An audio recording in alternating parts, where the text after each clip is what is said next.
Bonjour à tous, je vous invite à vous abonner à cette chaîne, à aimer, à partager, à commenter ces vidéos, c'est très important. C'est une manière de nous soutenir. Merci à vous tous.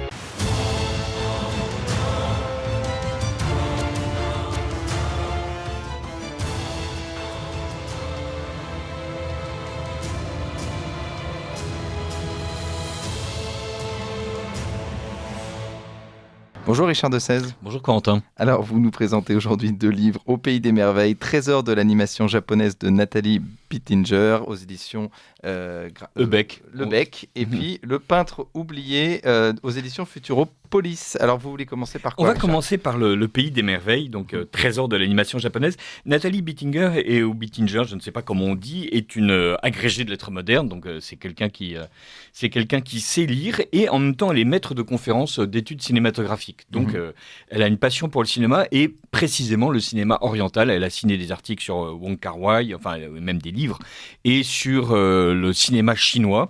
Et donc là, c'est une vision en perspective du cinéma d'animation japonais, où ce qui est intéressant, c'est que on ne rentre pas film par film, mais plutôt par exemple, le studio Ghibli, puisque vous parliez de Princesse Mononoke. Et donc, le studio Ghibli, c'est Miyazaki qui l'a fondé. Et bien sûr, il y a les grands films de Miyazaki. J'espère que je ne suis pas en train de me planter complètement. Mais le studio Ghibli a évidemment sorti d'autres dessins d'animation. Ce qui est intéressant, c'est la manière dont elle choisit des thèmes. La face cachée de la lune, la monstrueuse parade. Et ça permet en fait de montrer qu'il y a des thèmes récurrents. Alors, vous me direz, c'est pas très étonnant qu'après tout, voilà, on prend un corpus, on finit évidemment par trouver une demi-douzaine de choses qui sont récurrentes. Mais là, plutôt que de se dire, tiens, je vais lire un dictionnaire et on va... au bout de la 12e page et de la 4e notice, on se dit, bon, bah, très bien, je le reprendrai plus tard. Là, on est en train de voyager à l'intérieur vraiment d'un imaginaire et d'une technique. Ce qui est intéressant dans l'animation japonaise, c'est, voilà, si on prend Akira ou si on prend Ghost in the Shell, voilà, il y a un réalisme des décors, une volonté un caractère très sombre des intrigues, une rapidité et une fluidité. Si on prend au contraire Princesse Mononoke, mais surtout le plus magnifique exemple de dessin animé japonais, c'est Mon voisin Totoro, qui est quelque chose d'absolument charmant, ou Porco Rosso, mais on a en revanche, là, un dessin qui est plus simple, riche en décors. C'est intéressant de voir que le dessin animé japonais ne mégote pas sur le décor. Vous savez que dans un dessin animé, vous animez en fait plusieurs plans. Et donc, il y a un fond qui évidemment ne bouge pas, et les personnages sont animés devant, et plus vous multipliez les fonds, plus ça coûte cher. Voilà, Disney et les grands dessins animés japonais ne lésinent jamais sur les fonds et donc les décors, et on a comme ça, ou bien Le printemps des lucioles. C'est absolument magnifique. Il y a une poésie, il y a une volonté de décrire la nature, de décrire les relations adolescentes, de décrire les relations familiales, et il y a aussi tout ce pendant science-fiction, ultra-violence, robots gigantesques qui passent leur vie à essayer de détruire l'humanité, où des mutants plus ou moins improbables sont en train de jaillir des différentes maisons en bois et en papier pour leur mettre de sévères ramponneaux dans la tête. Et on est véritablement dans une autre manière de raconter les histoires, une autre esthétique. Et il y a vraiment une fascination tout à fait compréhensible pour ces dessins animés où, bon, le pire côtoie le meilleur. Et donc, voilà, vous avez cité Princesse Mononoke, qui est absolument délicieux. Le voyage de Chihiro, Mon voisin Totoro. Château dans le ciel. Voilà. Donc, on a véritablement, en France en tout cas, un auteur de dessin animé japonais favori. Mais beaucoup de choses sont sorties récemment. Ce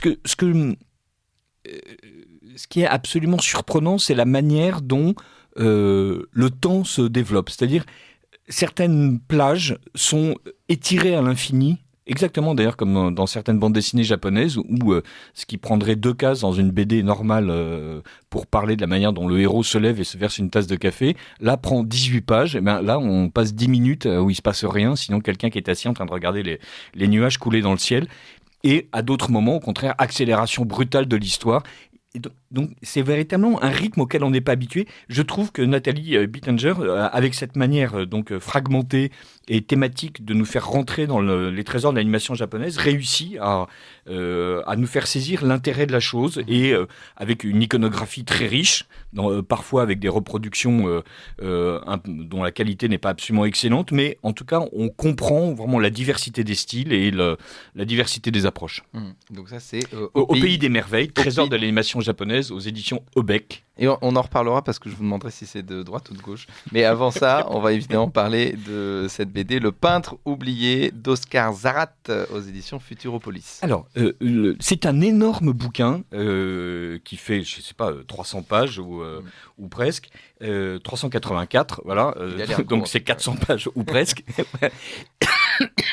Et qui raconte en fait la vie de Thomas Girtin. Donc Thomas Girtin est un peintre britannique contemporain de Turner.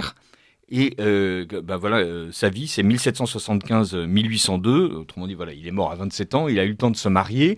Il a eu le temps de dessiner des centaines d'aquarelles, car c'était un aquarelliste.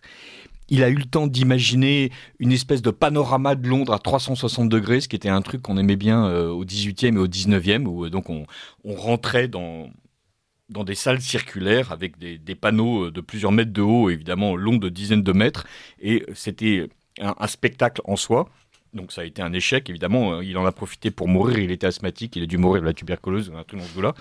Et donc son œuvre est évidemment arrêtée dans son développement. Donc Turner, lui, qui était son contemporain et son ami, a eu la chance de continuer beaucoup plus longtemps et de devenir le peintre immense qu'on connaît.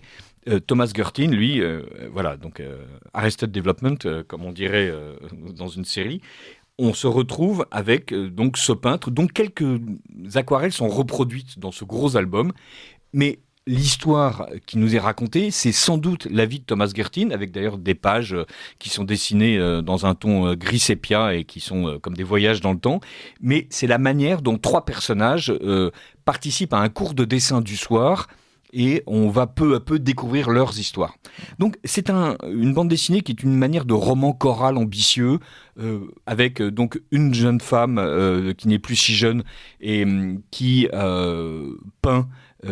Qui avait commencé des études de peintre et qui a abandonné parce que l'une de ses amies lui paraissait si incroyablement douée par rapport à elle que ça lui a paru vain. Un ancien révolutionnaire argentin qui s'est enfui en Angleterre pour éviter de se faire massacrer en Argentine. Et enfin, un employé dans je ne sais quelle institution bancaire anglaise qui vient de se faire virer parce qu'il essaie de dénoncer des malversations. Tout ça est péniblement gauchiste pour ce qui est de l'arrière-plan, mais on progresse avec comme ça plusieurs fils narratifs qui se déroulent de manière en parallèle. L'ambition en fait d'Oscar Zarat est grande. Et je trouve 384 pages pour raconter cette histoire qui malgré tout est assez mince. En gros, l'employé de banque tombe sur une aquarelle de Thomas Griffin, la trouve vraiment géniale et et donc essaie de faire partager son amour pour Thomas Girtin à ses camarades du cours de peinture, et eux-mêmes sont un peu réticents parce que visiblement il a l'habitude de tomber amoureux d'un peintre, d'un aquarelliste à peu près tous les 6 mois, et donc il les saoule. Mais là, bizarrement, les choses se débloquent, leur amitié progresse, on assiste au cours de dessin, il y a quelques réflexions sur qu'est-ce que c'est que l'art. Qui suis-je, me suis-je bien exprimé? Et donc c'est un peu flottant. Il y a un charme bizarre qui se dégage, c'est que 384 pages, au bout de 50 pages, on dit mon Dieu, mais ça n'avance pas du tout, et on dit c'est pas grave, je me laisse couler, je vais flotter moi aussi, comme un bout de bois jeté par Winnie the Pooh dans le courant, et on va bien voir où ça va m'emmener.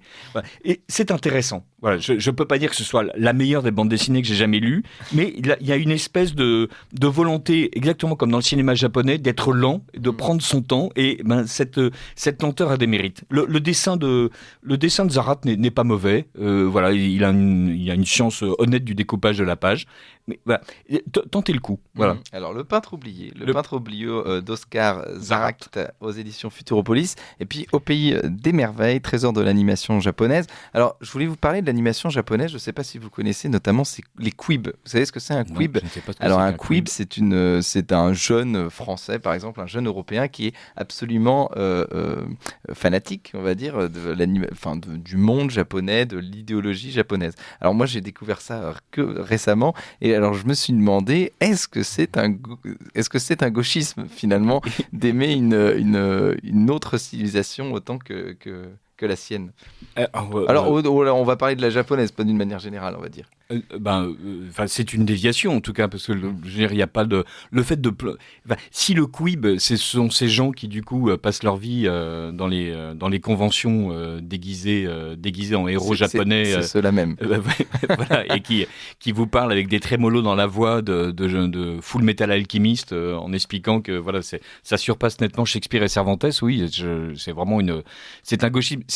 Je ne comprends pas en fait d'une manière générale les gens qui s'abîment dans une passion quelle qu'elle soit. Alors si en plus c'est le dessin animé japonais qui malgré tout, on en a un peu parlé, je veux dire, il y a le pire et le meilleur.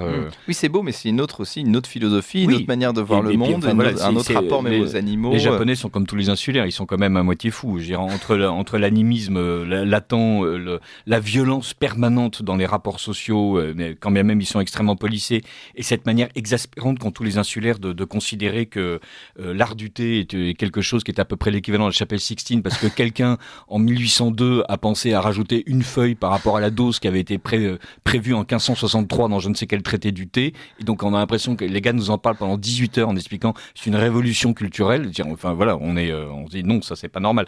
Là ils sont tombés au fond du puits, là, vos quibs là, ouais, mais donc non, vous avez raison, c'est un gauchisme. À partir du moment où on oublie sa culture pour embrasser une autre, en plus l'embrasser sauvagement, quand même quelqu'un du cru n'est pas capable de l'embrasser, c'est un truc de fou. Ça fait un peu penser à ces Américains qui débarquent et qui vous parlent de vin à table pendant 4 heures durant, plutôt que de manger, de parler d'autre chose, par exemple du fait qu'on est en train de manger un très bon bœuf, et qui tiennent absolument à vous parler de la fermentation malolactique, de tel cru, voilà, alors, juste pour nous montrer qu'ils ont embrassé notre culture. En fait, non, ils ont embrassé un petit pan de notre culture et ils l'embrassent si étroitement que ça devient étouffant.